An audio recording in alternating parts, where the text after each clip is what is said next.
Hello?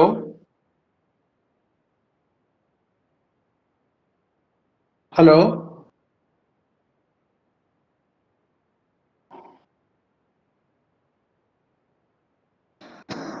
Hello? Hello? Sir audible ആണ്. ആണ്. Audible ആണ് sir. Okay okay okay, thank you.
Good afternoon, everyone.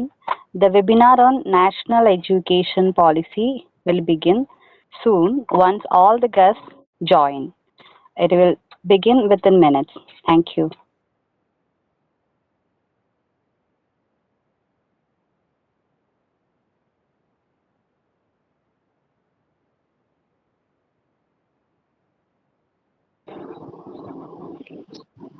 Madam sign in ചെയ്തോ ടോമേ?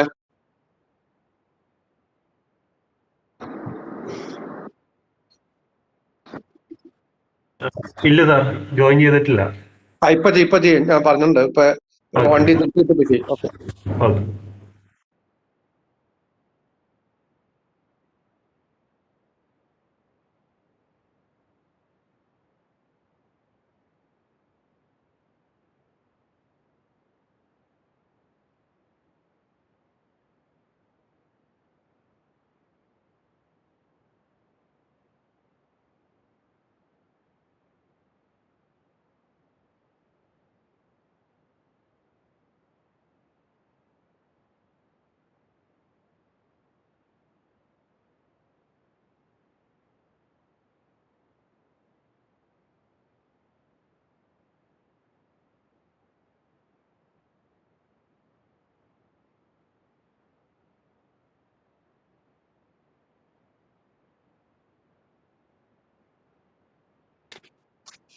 Hello ടോമേ.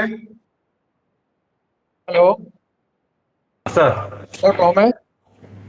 Okay. Hello hello sir. Hello ടോമേ. Sir പറഞ്ഞോളൂ, കേൾക്കാം. മാഡത്തിന് link കിട്ടിയില്ല എന്ന് പറഞ്ഞു. ലിങ്ക് കിട്ടിയില്ല, ഒന്നോടെ അയക്കാൻ പറഞ്ഞു പെട്ടെന്ന്. ഓക്കെ. ലിങ്ക് പെട്ടെന്ന് ഒന്നോടെ അയക്കേ മാഡത്തിന്. പ്രിൻസിപ്പൾ അയച്ചാലും മതി.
അയച്ചില്ലേ? ഓക്കെ, മാഡം ജോയിൻ ചെയ്തിട്ടുണ്ട്. രാജീവ് സ്റ്റാർട്ട് ചെയ്തു. ജോയിൻ ചെയ്തല്ലേ?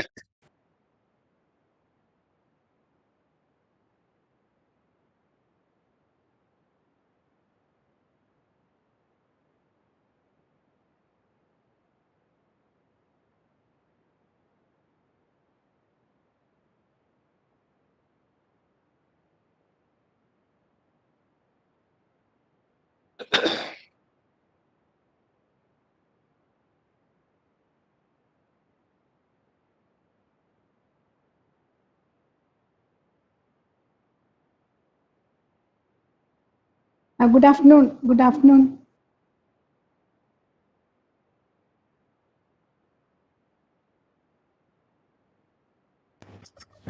റീച്ചു സ്റ്റാർട്ട് ചെയ്തോളൂ കേട്ടോ. വെൽക്കം അഡ്രസ് പറഞ്ഞു. Yes, sir. സ്റ്റാർട്ട് ചെയ്തോളൂ. വെൽക്കം അഡ്രസ് പറയാനായിട്ട് ഫാക്കൽറ്റിനെ വിളിച്ചു. Okay. Warm good afternoon to respected dignitaries and everyone present here.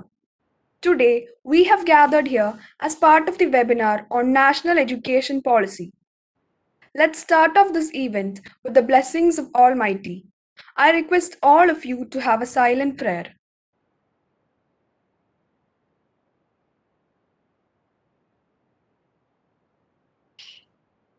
First, I invite Dr. Raji CR, Associate Professor, IEDC Faculty Advisor, for the welcome speech. Hello everyone, good afternoon. Honorable Chairperson, Ms. P. Anita, our Chief Guest and Resource Person for the day, the most eminent Dr. Ravi Kumar KM, respected Principal Dr. George Isaac, our beloved Vice Principal Dr. C. Sheila, our Dean Dr. Sunny Kuriakos, Dr. Anil Kumar, my colleagues from FISAT, my dear students and participants from outside FISAT. Federal Institute of Science and Technology, or as we call FISAT, is one of the most prominent higher education institutes in the state of Kerala. And we have been imparting engineering education for the past 2 decades with a stellar focus on excellence. I welcome our Honorable Chairperson, Ms. P. Anita, to this function. Thank you, Dr. Rich. The very purpose of organizing an event like this is obviously to create an awareness among teachers, students, and other stakeholders in the higher education arena, and to discuss the highlights and implications of national education policy, or as we call it as NEP 2020. Today we have Dr. Ravi Kumar KM, who is also a member of the task force on implementation of National Education Policy 2020 by the Karnataka Higher Education Council. I heartily welcome you, sir, to this function. Thank you, Rajesh. Thank you for welcoming. Okay. FISAT is an NAAC accredited with a A-grade institution with 5 of its BTech programs being accredited by NPA. And the institution strives to focus on the overall effectiveness of teaching learning process while being keen on societal commitment. And the people who lead us through this illustrious path are our principal, vice principal, and dean, who are forward-looking as well as proactive in their service to FISAT. I welcome you all to this function. Thank you. Thank you, Rajesh. Okay. There are several provisions in NEP 2020 to ensure an all-round inbuilt flexibility, like the academic bank of credits or the centralized research funding or modular entry and exit. I'm sure that this webinar will be a platform to discuss all these issues in details. On behalf of our institution, I extend a warm welcome to all the participants, and I can see that there are participants from outside FISAT also present here. I welcome all the participants to this webinar on national education policy. Thank you. Thank you, sir. I also welcome you to the program. Ms. Anita P., Chairman and Governing Body of FISAT. She is an engineering graduate from NIT and currently pursuing PhD. She is a real inspiration in the hearts of each and every FISAT team. Ma'am, I call upon you for the inaugural address. Thank you, Ms. Rachel. Dr. George Isaac, Principal of FISAT, Dr. C. Sheila, our Vice Principal, and Dr. Sunny Kuriakos, Dean, and the eminent personality who is who is speaking on this occasion, our guest of the day, Dr. Ravi Kumar KM, my dear faculty members and students, and all the other guests who are participating in this program. As we are discussing this new education policy, it is only apt that we have chosen the subject for today's discussion by the Internal Quality Assessment Cell of FISAT. So, as Dr. Rajesh already told, in FISAT, we are looking forward to bringing excellence in the students and also getting accustomed to the modern outcome-based education techniques. As also we have got our programs 5 programs accredited by the National Board of Accreditation, and we are also equipping for the accreditation of the rest of the programs. And also we have NAC A grade, and as far as the management is concerned, we are actually a trade union, the Federal Bank Officers Association, which started this initiative of running the engineering institution as a social cause, to attend to the social cause and to provide quality education to the aspiring engineers. So that is the course on which we have started. And coming for over the years, we have also tried to inbuild in our students the focus on society as well. So the new education policy also focuses on various changes. A lot of dynamism is also expected, and I hope that this program will be very much useful, and as it is very much concurrent for the affairs. So I declare this program as inaugurated, and I wish all the participants a very educative session today. Thank you.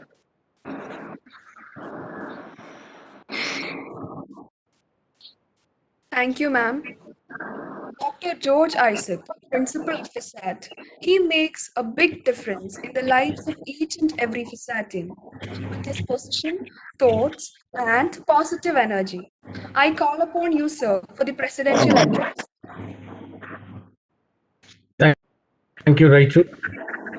Honorable Chief Guest of the Day, Dr. Ravi Kumar KM, respected Chairman of FISAT, Srimati Anita P, my dear colleagues, ladies and gentlemen. We all know that in any country, the backbone of progress and humanity is education. The future of the country will be greatly influenced by its educational policies.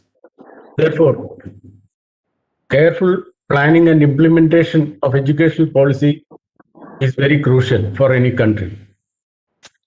Over the past 3 decades, our lives and thinking have seen phenomenal changes. Science and technology and teaching and learning process all have changed remarkably all over the world during the past 20-30 years. But our education policies were not changed for the past 34 years. It is a bit unfortunate. The first national education policy was introduced in 1968, and the second one came in 1986, which was revised in 1992. But after 34 years, we now have the third national education policy introduced by our government under the leadership of Sri Narendra Modi ji. The impact of the new policies can be assessed only after several years. But let us hope that the new national education policy will propel India forward with greater acceleration. I'm not taking much of your time since you are all eagerly waiting to hear from our expert on this topic. I wish to thank Dr. Ravi Kumar on behalf of FISAT for being present with us today. Have a good day. Thank you all. Thank you, sir. Next, I call upon Dr. Anil Kumar MN, Professor and President IIC FISAT. I invite you, sir, for introducing the chief guest.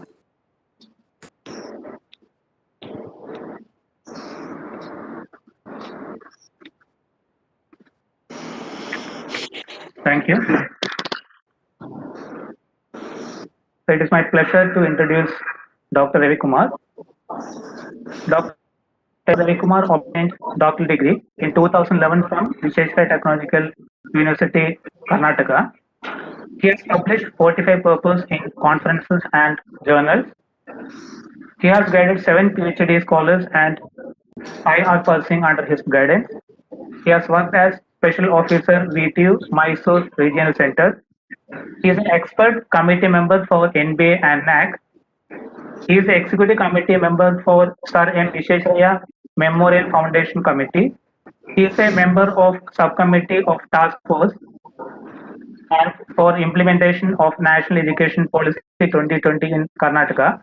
He is the recipient of many prestigious awards: Pandit Nehru Gold Medal Award, National Citizenship Gold Medal Award, Best Engineering College Principal of the year 2016, VTU, Dr. APJ Abdul Kalam Tadbhavana Award.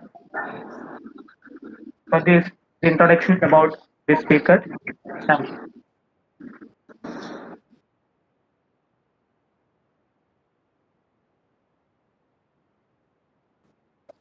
Thank you, sir. Before starting off the webinar, if anybody has any query, please post it in the chat box. On behalf of the person having any queries, moderator will be asking it.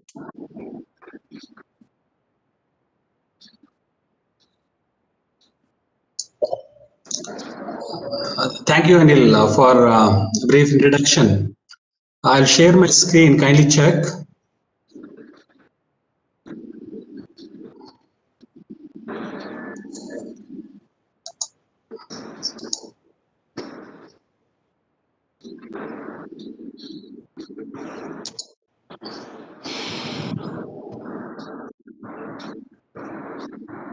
Yeah, is my screen visible?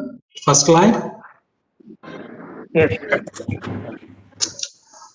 Jai Shri Gurudev. First of all, I would like to thank Chairperson Anita, Principal, Vice Principal, Dean, Dr. Anil, and all the person who are responsible for inviting me for this particular program. The National Education Policy 2020, actually it has two parts. One is the policy part and second part is the implementation part. So here we will discuss the policy part first and implementation later. During discussing the policy part, we focus major on innovation and entrepreneurship. Along with that, the few basic or general instructions, general guidelines related to NEP will also be discussed. As the principal said, the NEP, the first it was introduced in 1968, and the second policy was in 1986, and third one after 34 long years in this year, it was approved by the cabinet on July 29th. We will see in detail what was the need for this new education policy, the first education policy of this 21st century after such a long 34 years. As per this National Education Policy 2020, there won't be any distinction between private and public higher education institution. Every institution, either it may be a university or college, it will be looked in a similar manner. All these public and private higher education institutions will be regulated by a single regulatory body, that is Higher Education Commission of India. And both central and state government will be following these guidelines. To implement this national education policies, it becomes very easy for the older institution. But for the new institution, which are around 5 to 10 years of age, it may be difficult for them to implement this. So for that, the national education policy has provided an option, a mentoring option. Usually the mentoring will be for students. Here, the mentoring can also be opted by the institution. A senior faculty, a retired faculty, a eminent faculty may be appointed by the institution which is young enough under national mission for mentorship so that they can adopt this national education policy. In future, everything will be measured in terms of happier or happiness index. How happier is management, how happier is the faculty, how happier is the student. With the help of these three, how happier the society is. Everything will be measured in terms of happiness index. As of now, this NEP 2020, it's just a policy. It has not yet become a law. Before this policy was executed, the draft policy it took 5.5 long years to prepare. A 484 pages, to prepare this 484 pages, it took 5.5 long years, and this is one of the policy which has received highest consultancy. So few states, including Karnataka, before this policy was approved by the cabinet in the July, they have formed a task force to study how this national education policy can be implemented. In that, Karnataka state was one among them, which has formed the task force in March itself. Well before the cabinet has approved it in July, in the March itself, the government of Karnataka has formed the task force. The task force in turn formed a subcommittee, one for academic aspect, curriculum aspect, and other for governance and regulations. So 2 subcommittees and the 1 main committee was formed in the March itself to see how this national education policy can be implemented in Karnataka. So this task force has submitted the report to government of Karnataka on 7th. That is last month 7th. The task force has already submitted. So Karnataka is willing to implement this and want to become the first state in implementing this national education policy in Karnataka. State government has started initiation. As I said, even the central government has already started initiating this national education policy. Earlier, we had MHRD. Now, MHRD does not exist. Now it is Ministry of Education, MOE. This national education policy, which is from draft, which was 484 pages, has been reduced to 66 pages. This 66 pages has 4 parts. One part is school education, second part is higher education, third part is other key areas of focus, which includes professional education, etc. And the last part is the implementation part. As in this today's webinar, we will be concentrating on higher education part, the second part, part 2. So before we move on to the vision or the outline contents, we will see how the vision of this national education policy was formed, whether this national education policy is going to help innovation and entrepreneurship. If yes, so which are the parameters or the points which is going to help us in innovation and entrepreneurship? So what are the other points that are very much important to analyze? And finally, we'll discuss or we'll go through implementation part. Now coming to the vision. So before framing the vision, the national education policy, as I said, it took 5.5 long years. They have identified the problems in the higher education system. Based on the problem, the vision has been framed. They have listed the problems also in that 66 pages. The first problem was, they say, all the higher education systems are completely fragmented.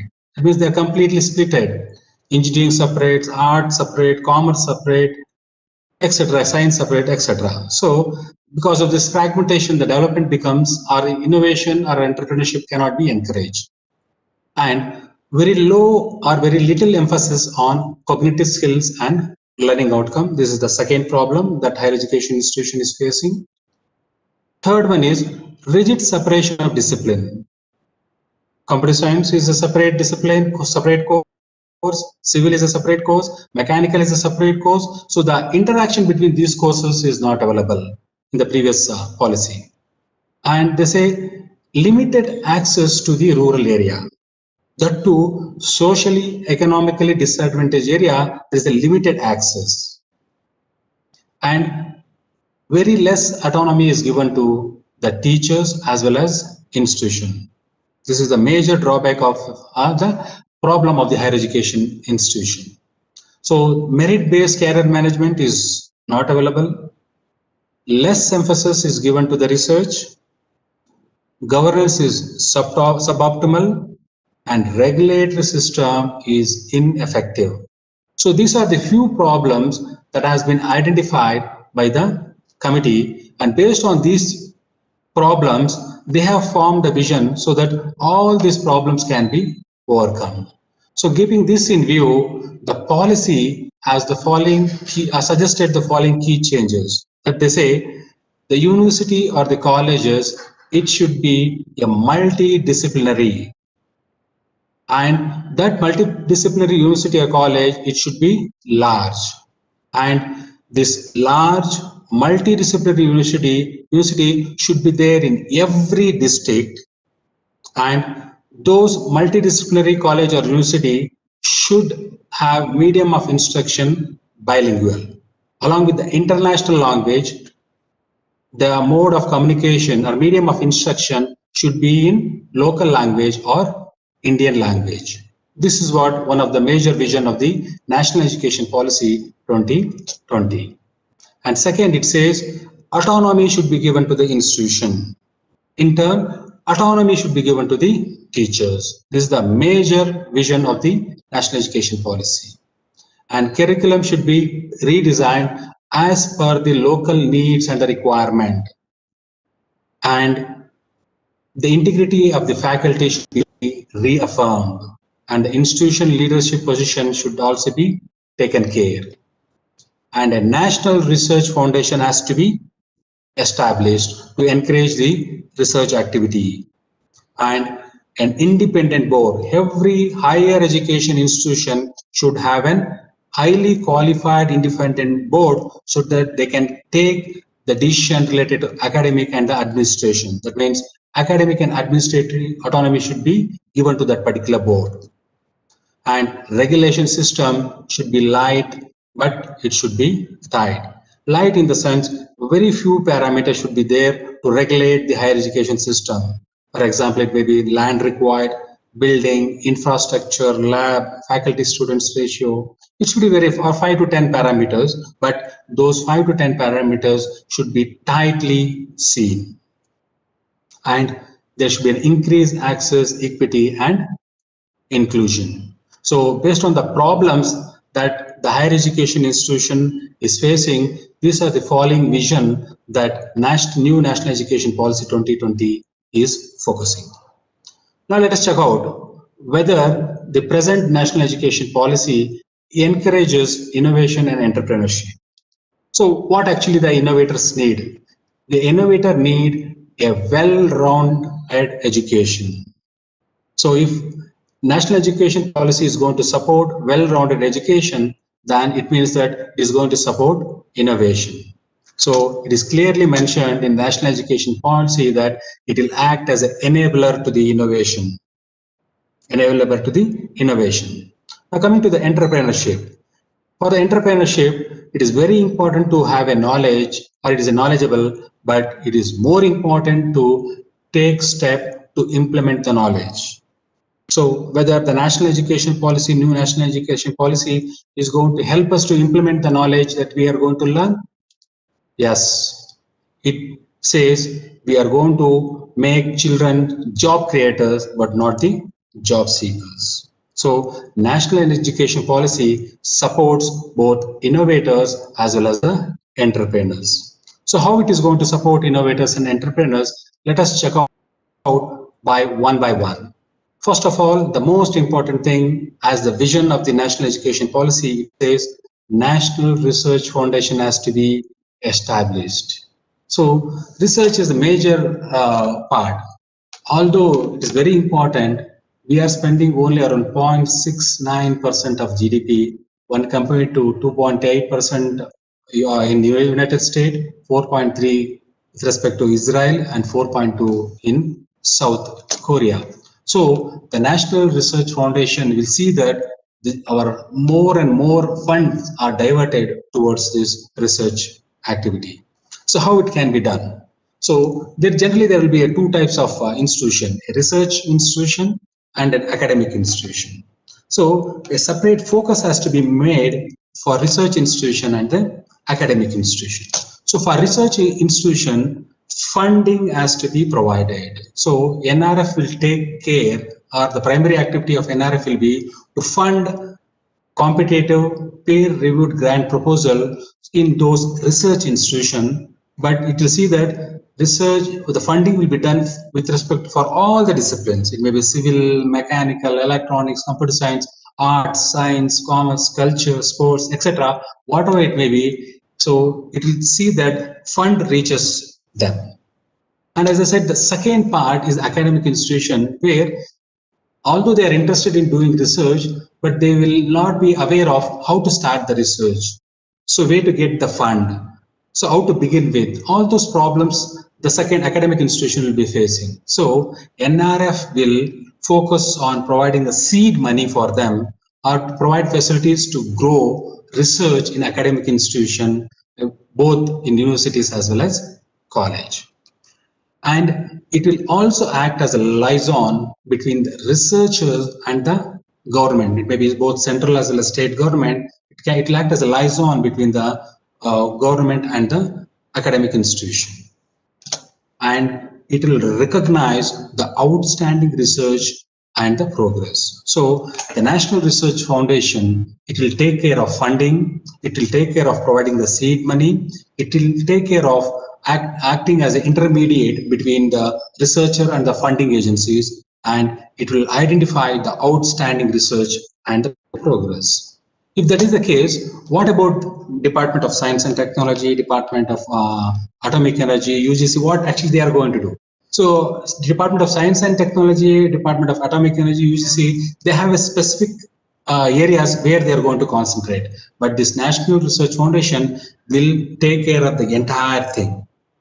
And it will also concentrate, or it will act as a coordinator with the local industries. Usually in every industry, there will be around 1% of amount which has to be spent for corporate social responsibility. So this NRF will see that those funds are diverted to the academic and the research institution. And it will also see that the research work is not duplicated. So with the help of this National Research Foundation, the innovators and the entrepreneurships will be encouraged. Second one, the NEP also says every university or the college, it should have a multidisciplinary approach. What does this multidisciplinary means? So the courses like scientific courses, technical courses, economic courses, if they are there, it is called multidisciplinary. And policy also says the multidisciplinary course, it should be along with, it should be holistic. Holistic in the sense social, cultural, intellectual, sports, etc., etc. Even this should be there in higher education. So higher education institution along with multidisciplinary, it should be an holistic approach. And it also says along with holistic and multidisciplinary, the higher education system should be large enough. Large in the sense minimum there should be around 3,000 students in the campus. When more number of students, more number of interactions, more number of exchange of ideas, more number of exchange of innovative thoughts, so and so. So if in higher education institution is large, holistic and multidisciplinary, so the concept of innovation and entrepreneurship can be developed. So why do we require the world to be multidisciplinary? So we want the unity. We want to ensure that unity and integrity of the knowledge is made. For that, this multidisciplinary approach is very much required. The very important point in national education policy is internationalization.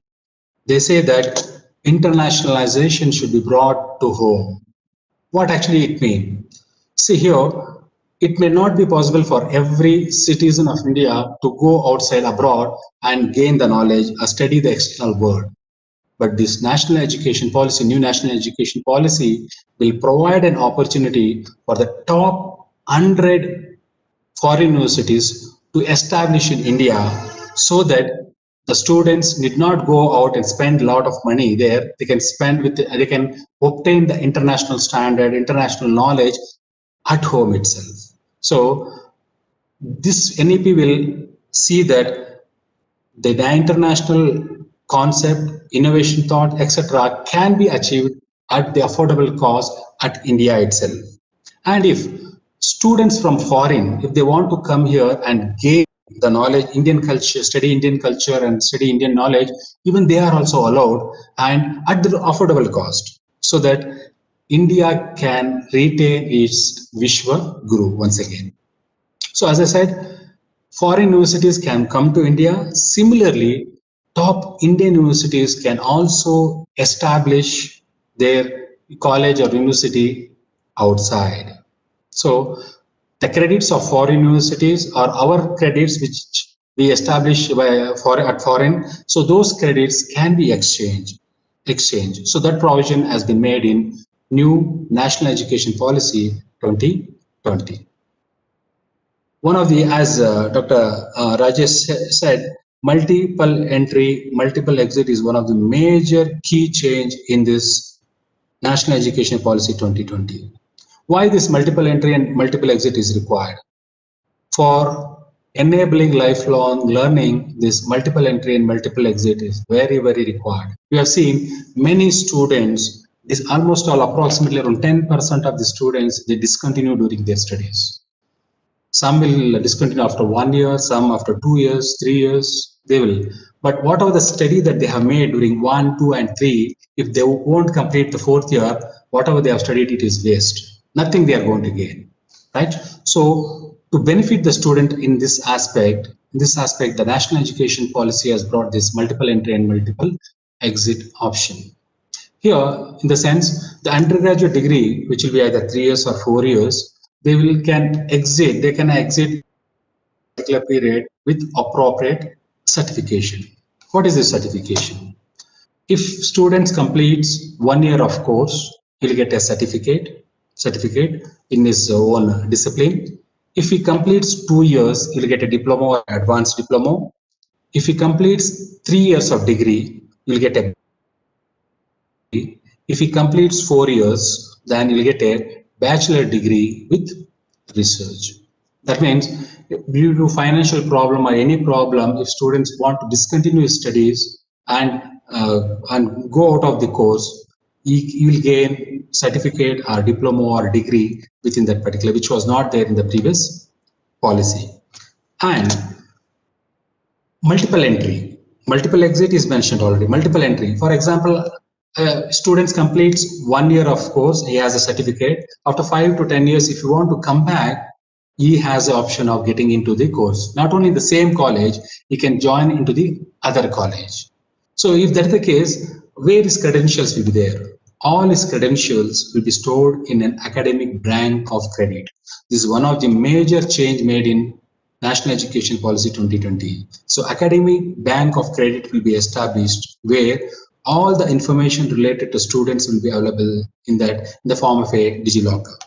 So whenever the students shift from one college to other with a gap of a particular period, so all his information will be there in the academic bank of credit. So with the help of that, he can get admission in the same college or different college whenever he requires. Even for going for the job, it doesn't need to carry all his documents, original documents.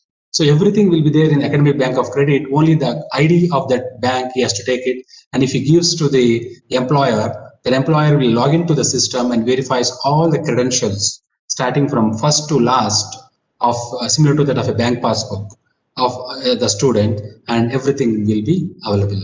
So with the help of this multiple entry and multiple exit and academic bank of credit, the student community is most benefited. Now, one of the major encouragement given in this national education policy is every institution should try to move to become multidisciplinary education and research university. In short, it is called as MERU. What actually this MERU is? This MERU is a model public university which should provide holistic and multidisciplinary education. And the main aim of this MERU is to attain the highest global standards in quality education. Highest global standards similar to that of IITs, IIMs, in that way. So in future, as of now, there are many universities, deemed to be university, private university, central university, government university, etc., etc., etc., n number of universities. Once this national education policy is implemented, there will be only one university.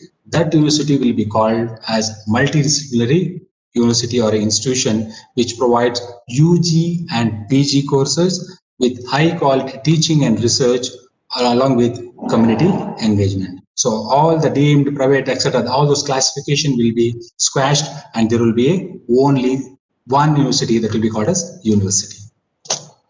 And based on the individual capability, there will be two types of universities. The first one will be a research intensive university where higher education institution will be concentrating equally on teaching and research.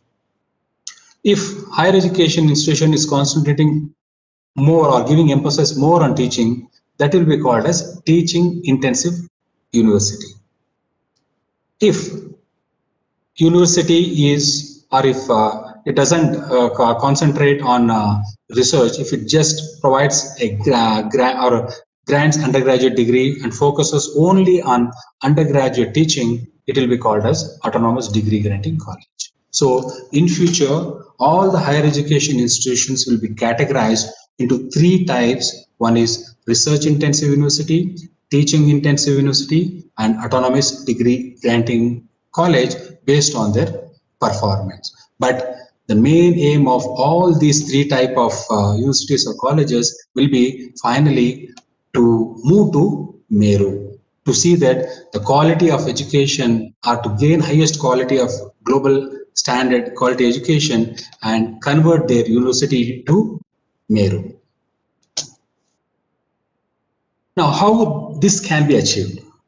How a research intensive university, teaching intensive university, or autonomous degree granting college can move to MERU? If they want to move, then the first thing that every institution have to do is they have to establish a board of governors. What actually the board of governors? So this board of governors is a group of members with highly qualified, competent, and dedicated individuals. Already few institutions have formed board of governors. For example, in Karnataka, NITK Surathkal, they already formed a board of governors.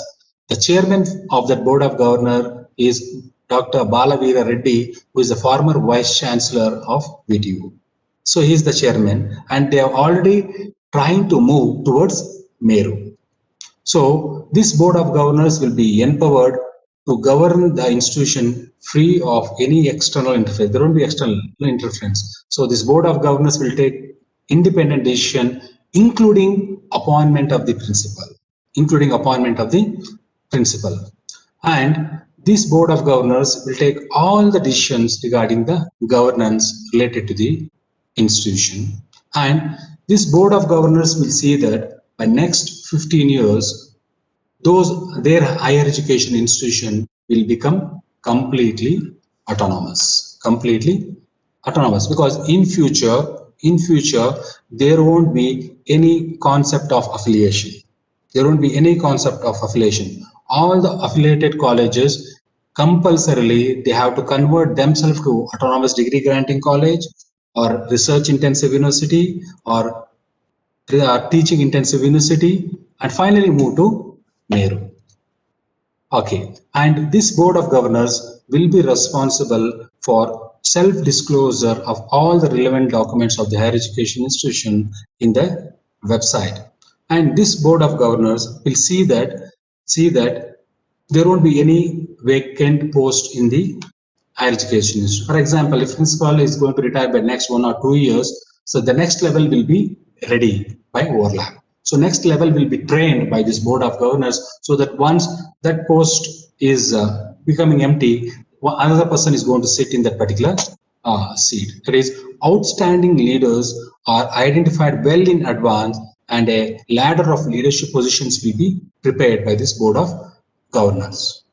And this board of governors will plan how their institution is going to move, or what the institution is going to do immediately this year, next 3 years what they have to do, next 5 years what they have to do, next 10 years how the institution can be moved from affiliated to autonomous. All this plan will be made by this board of governors under the title Institutional Development Plan. So for this institutional development plan, along with the management, state and central government will also provide all the required facilities as and when it is required. So one of the major focus of national education policy is the establishment of National Testing Agency. At present, what happens is, if there are 10 universities, they'll conduct 10 entrance exam. Students have to take, or if they want admission in any one of those 10 universities, they have to write all the 10 exams. So it's a burden to the students to prepare for those entrance exam and attending those entrance exam. So this National Testing Agency, which is an autonomous testing organization, which is expert and premium, so they will conduct the examination for UG, PG, even for the fellowship distribution towards higher education institution. So this National Testing Agency will offer high quality common aptitude test. Along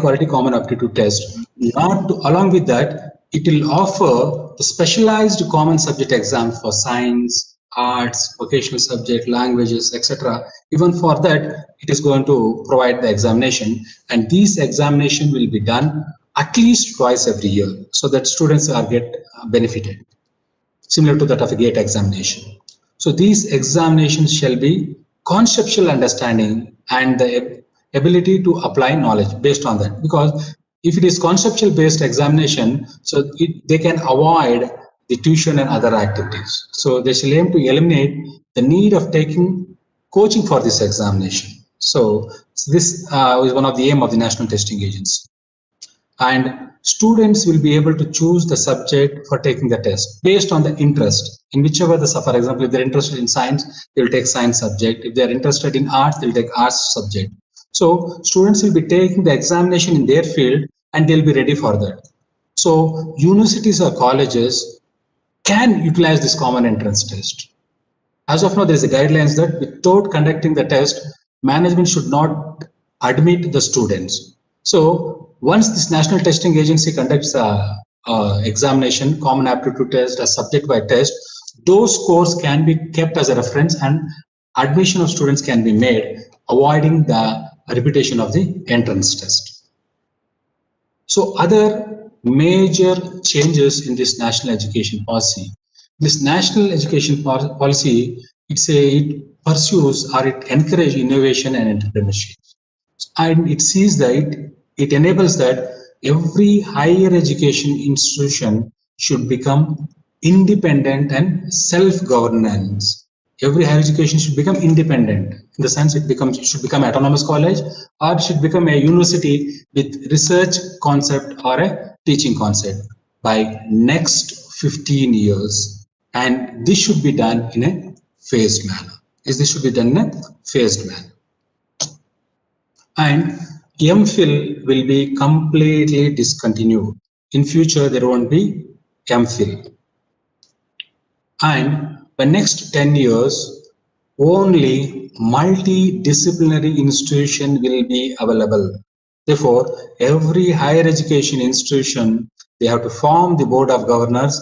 With the help of the board of governors, they have to plan the institutional development plan, IDP, and they have to see that the next 10 years, how do we convert our institution, a unitary institution, to a multidisciplinary, holistic, large institution? How do we convert? So by next 10 years, it is compulsory to become a multidisciplinary institution. And the NEP also focuses on the gross enrollment ratio. As of now, it is 26.3%. By next 15 years, it needs at least 50%, or it should move from 26 to 50%. And for students who are completing 4 years of bachelor degree, that is degree with research, for them, the master program will be 1 year. As of now, the master's program is for 2 years. So if they do degree with research, that is 4 years bachelor's degree, then their master program will be for 1 year. And they have proposed integrated 5 years bachelor's master degree program. So they can do continuously, it can be done 4+1. So bachelor degree of 3, research of 1, and master of 1. So 5 years integrated bachelor's master degree can be done. And for taking PhD, as of now, it is master's degree, that will be there. Along with the master's degree, those who have done 4 years of bachelor's degree with research. 4 years of bachelor's degree with research, they will also be eligible for undertaking the PhD program. And every higher education institution, including your college, they should offer vocational education, either by their own or they can have a tie-up with the industry and NGOs, and they have to compulsorily offer vocational education. And they also say that all the higher education institutions, they have to run B.Ed program. They have to run B.Ed program. So this B.Ed program, it is an integrated teachers education program of 4 years program. 4 years program. It is called as a dual major holistic bachelor's degree. That means along with the education, a specialized subject like science, arts, commerce can be taken, and it will be called as a dual degree. A option has been provided. Already if they have done a bachelor degrees of 3 years, for them the B.Ed program will be 2 years. And if they have offered 4 years, if they have completed 4 years of UG, then for them the B.Ed program is 1 year. Why they are focusing more on B.Ed is, in future more and more government jobs will be created for school education teachers. So for them, B.Ed degree is compulsory. We have seen many of the BE graduates, they will be joining to the B.Ed program, completing 1 year program, and they will be joining the school education. Now coming to the second part of the policy. First, as I said, the first part of NEP 2020 is the policy part. Second part is the implementation part. This is a major, because just to make the policy, prepare the policy, draft policy, they have taken 5.5 years, 484 pages, and that 484 pages they have reduced to 66 pages, and cabinet has approved as a policy. Now, what are the suggestions that policy has given, how the policy has to be implemented? Kindly let us check it out. So it says a central advisory board will be established in the center, where they'll be revising the vision of education, because the problem of higher education may be changing year by year or day by day or year by year. So based on the problem, the vision may be changed. So central advisory board will be monitoring this part. And the previous two policies also, they mentioned that 6% of GDP should be used for education purpose. But as of now, we have not reached even 4%. So even the third policy, which has been formed after 34 long years, even they say, this policy says, so we'll see that we'll plan in such a way that 6% of GDP or the financing part will be utilized for education purpose. So implementation will be guided by the following principles. So these principles, every higher education institution, they have to keep this as a guide, and they have to start implementing in their higher education institution. First one, they say the spirit in which the policy has been framed, in the same spirit and in the same intent, the policy has to be implemented. That's the first. Second one, they say it should be implemented in a phased manner. As if you know that it is very difficult suddenly to go to autonomous tomorrow, right? So it's very difficult, right? So your institution, as I said, a board of governors should be formed. Every institution should form a board of governors with highly qualified member and one of the best member as a chairman of that particular committee, and they have to plan what immediately can be done. What are the things which can be done immediately, and after 1 year, 3 years, 5 years, 10 years, over a line of time, how do we convert ourselves to a autonomous, then university, and how do we move to MERU? That has to be planned in a phased manner. And priority must be given. That means the thing which can be done immediately, it has to be done.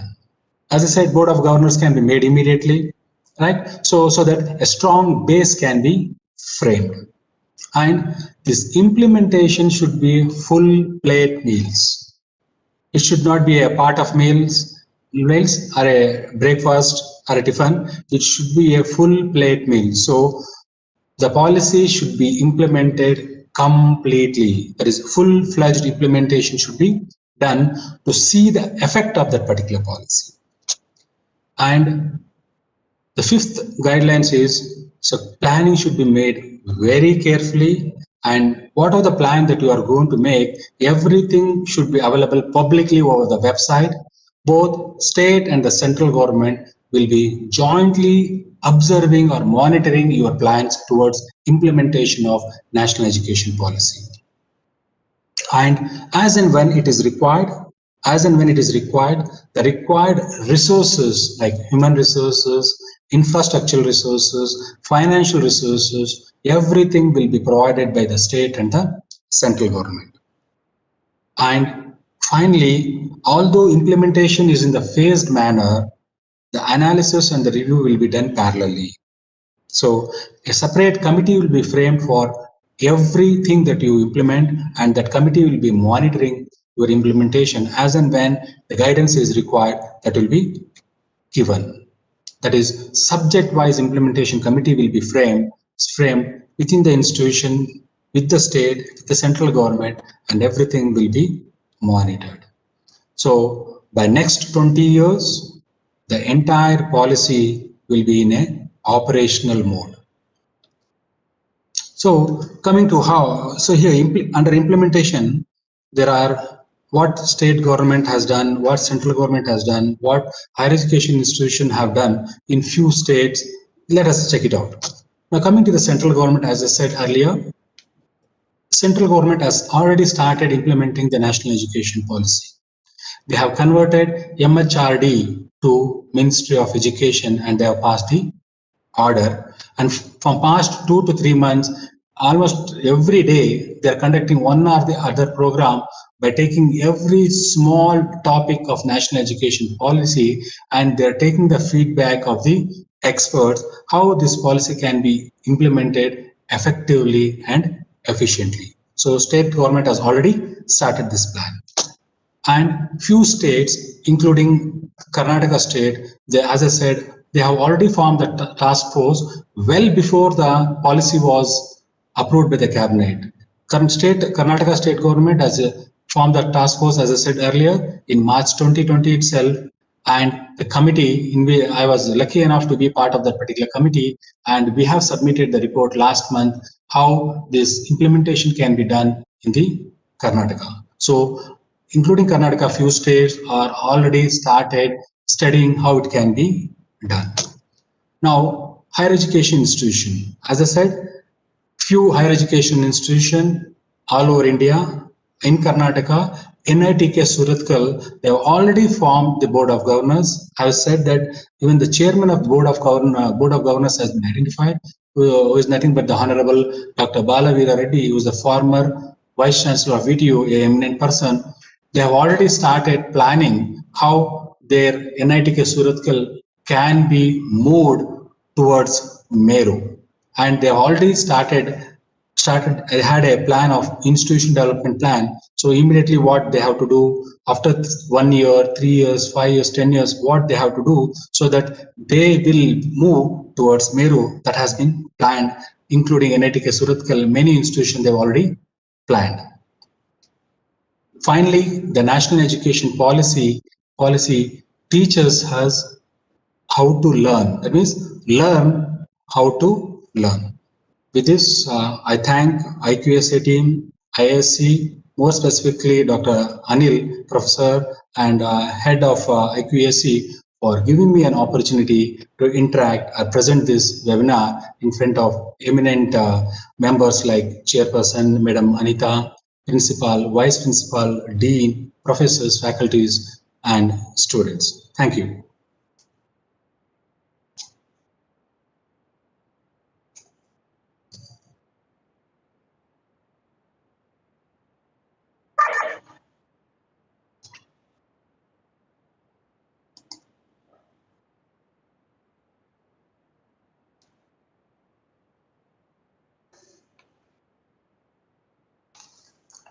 Good afternoon, sir. We are having some queries from the participants. The first query is that, what will be the effect of national institutes like NITs and IITs? Assets. Okay. Can you repeat the question, please? The question is, sir, what will be the effect of national institutes like NITs and IITs? No, NITs and ISCs, you can just see they are focusing only on, for example, say NITK, they are running engineering courses or technical courses or scientific courses. In future, even NITs, IITs, they have to run multidisciplinary courses.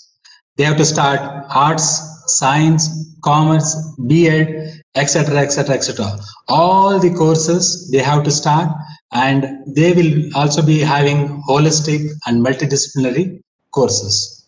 They will be there, but they will move from only technical course to multidisciplinary course. Thank you very much, sir. There is one more question from the participants. Are there any deadlines enforced to implement this policy? Will it become a law in the immediate future? Sure, Pa, it is sure. Are there any deadlines? Yeah, see, immediately, I think they're taking the feedback of the expert, starting from a common man to top person, they're taking the feedback, and immediately it will be enforced. But what happens is, they'll give a timeline. As I said, if you can recall, by next 20 years, there won't be a concept of affiliation. All the affiliated system will collapse, and you have to compulsorily move towards either autonomous degree granting college or research intensive university or teaching intensive university. And if you are a unitary course, if you are running a only engineering course, then compulsorily you people have to run arts, science, commerce, B.Ed, etc., etc., etc. All the multidisciplinary courses you people have to run, and you have to move from affiliation to either any one of those three category. By next 20 to 30 years, it becomes compulsory that everyone should become autonomous.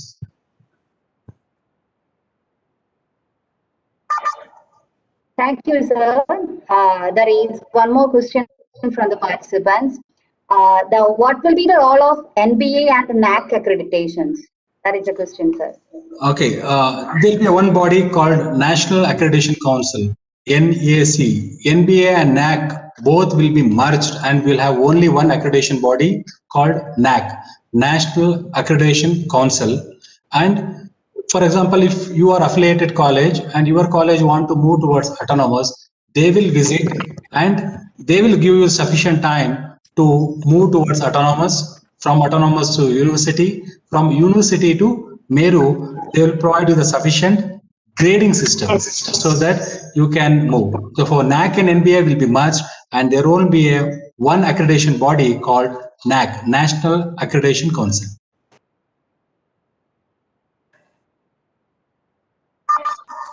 Thank you, sir. There is one more question. What will happen to AICTE? Will it be phased out or merged with UGC? As I said, all the higher education, including UGC, AICTE, everything will be merged, and there will be one council called Higher Education Commission of India. There will be a Higher Education Commission of India. So all this will be brought under that. Even UGC will be merged to that, and AICTE will be merged to that.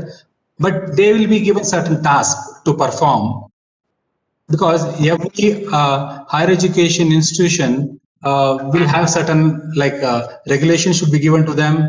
There should be an accreditation body, there should be a governing body, there must be a funding body. So all these higher, like UGC, AICTE, MHRD has already been changed to MOE. So all this will be merged, and this body will be given specific tasks to look in near future.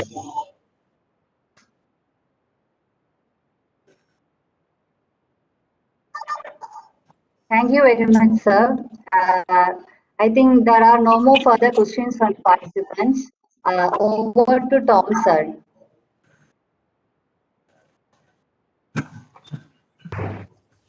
Okay, respected dignitaries and dear participants, Myself, Tom. It's my pleasure to propose a vote of thanks on behalf of FISAT to the successful conduction of this program.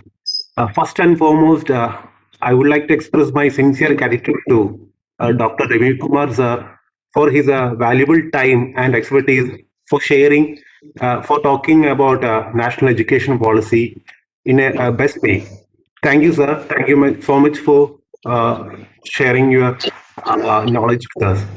Thank you, Pa. Thank you. Next, I would like to extend my sincere gratitude to our beloved chairman, Ms. Anita P., followed by a principal, vice principal, dean, and all the faculties who have helped us to the successful conduction of this program. And finally, I thank all the participants for your participation, supporting this webinar so that we can come up with similar programs in the future.